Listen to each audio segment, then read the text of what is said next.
PSG Fan TV, bonsoir à tous. Ce soir, on a assisté à un match en retard face à Nantes. Normalement, on devait gagner pour récupérer enfin ce titre et au final, on passe une nouvelle fois à côté. Bah, je trouve pas qu'on passe vraiment à côté. Je trouve que c'est quand même un beau match parce que finalement, on a vu quand même de belles intentions de la part des Parisiens, etc. Non, évidemment, je rigole. C'était une parodie ce match. Vraiment une parodie parce que vraiment. C'est peur, hein. Non, parce que franchement, c'était une parodie. Honnêtement, plus le match avançait et plus je me demandais si j'aurais dit que c'était un match FIFA que je regardais ou quoi que ce soit. Parce que en fait, je n'ai rien vu de la part du Paris Saint-Germain. C'est une prestation encore honteuse de la part des Parisiens. On sentait que le groupe n'était pas du tout concerné, que ça soit Draxler, que ça soit même Paredes, que ça soit même Kerrer. Mon Dieu, la bourre de Kerrer sur le deuxième but, c'est un scandale. On voit clairement que le mec n'est pas impliqué sur l'action. On voit qu'il n'est pas impliqué sur le match et on voit vraiment que depuis Manchester, il en peut plus. On voit vraiment qu'il n'est pas du tout dans son match. Et ça, franchement, c'est très dérangeant de la part d'un club comme le Paris Saint-Germain. Surtout quand on sait qu'en gagnant ce match-là, on aurait pu être champion. Est-ce que pour toi, que justement, ce défaut de Kerrer qu'il a en ce moment, est-ce que c'est plus mental ou c'est les qualités techniques qu'il n'a pas au final pour jouer au PSG? Non, moi je pense que c'est qualité mentale. Quand tu es affecté par une telle bourde que tu as fait contre Manchester United, alors ok, il y en a certains qui ont fait des bourdes comme Buffon, mais le problème c'est que Kerrer depuis ça, il traîne avec ça. Donc en plus, on le voit même dans ses interventions, il n'est pas du tout serein. À combien de reprises il s'est fait dépasser par Koulibaly qui n'est pas plus rapide que lui? On voit vraiment que le joueur est tellement impacté par cette erreur que du coup il fait n'importe quoi sur le terrain. Moi, il y a une action qui m'a choqué. Par exemple, c'est vraiment le cas de ce Paris Saint-Germain. C'est Buffon à un moment donné qui sort de sa cage. Mais qu'est-ce qu'il foutait en défense? Pourquoi tu restes pas dans ta cage? Et à un moment donné, t'as un joueur nantais qui va se faire un tir de loin comme ça. Bon, Dieu merci, c'est pas rentré. Mais à ce moment-là, tu comprenais pas qu'est-ce qui s'est passé. Donc vraiment, il y a un problème dans ce club-là. Il faut agir vite.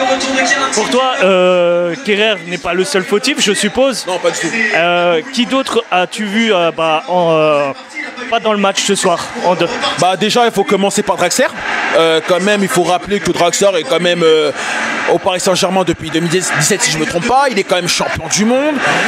C'est quand même un titulaire quand même plus ou moins en puissance qui doit servir dans cet effectif-là.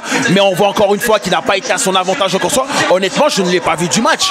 Ensuite, Choupo-Moting, je ne vais pas encore parler de lui. Lui, c'est carrément un sketch ambulant. À un moment donné, même en deuxième période, il y a un moment donné, il aurait pu marquer un but. On ne sait même pas comment il le fait, s'il le fait exprès ou pas, de ne pas pouvoir la cadrer, ça touche le poteau.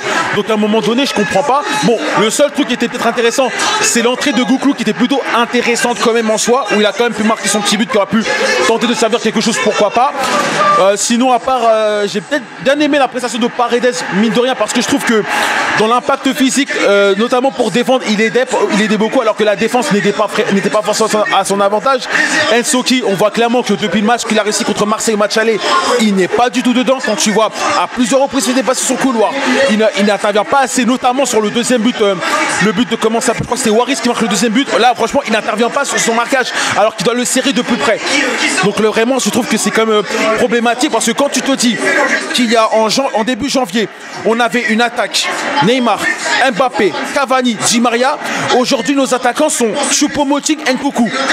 Il n'y a pas un truc qui choque par hasard. C'est sûr. Non mais vraiment, donc c'est moi en même temps ça m'inquiète, et notamment pour le match de Monaco dimanche, parce que je sais même pas si on va avoir tout notre effectif pour dimanche. Est-ce que justement là, au fur et à mesure des matchs qu'on assiste depuis, le match nul de Strasbourg clairement, où on enchaîne les mauvais résultats, est-ce que t'as pas peur qu'on fasse comme l'année dernière, entre match nul et défaite, histoire de ternir un petit peu notre fin de saison? Non mais là c'est bien parti, on peut me dire ce qu'on veut, mais contre Strasbourg, on avait une chance monumentale. Tu gagnes chez toi, t'es champion de France, on l'a raté. Contre Lille, on trouve le moyen de se faire massacrer 5-1, alors qu'on aurait pu faire un match nul pour être champion, on n'y arrive pas. Mais alors ok, on va dire ok, on était à 10, etc. Mais à un moment donné, c'est compliqué. Mais attends, quand tu vois maintenant le match de ce soir contre Nantes qui est quand même 15e du championnat, même s'ils ont fait quand même une bonne prestation et qu'ils sont maintenus quand même big up à eux, mais quand même c'est quand même scandaleux ce qu'on a fait de nous. Notamment quand tu as des titulaires comme Daniel Alves. Ah oui, Daniel Alves, on en parle de celui qui a dit quand même je veux que le groupe me suive quand je parle. Il était où en fait ce soir? Alors ok, tu mets un très beau Colasso, mais non, normalement c'est toi qui dois rentrer sur le terrain, c'est toi qui dois leur parler, c'est toi qui dois leur taper dedans comme Buffon, etc. On vous voit plus pour faire ça. Et ça c'est très dérangeant. C'est très dérangeant parce qu'en fait on vous a pris pour ça en fait. Et là maintenant on va se demander si on doit les prolonger derrière. Donc on va vraiment prolonger deux joueurs qui sont comme de très grands joueurs qui ont tout gagné, mais qui ne savent pas être présents dans les moments opportuns comme là où ils doivent faire présent de parler d'entrée d'effectif. Et là ça c'est très dérangeant. C'est très dérangeant pour cet effectif du Paris Saint-Germain. On verra par la suite. Je te remercie en tout cas. Merci à toi.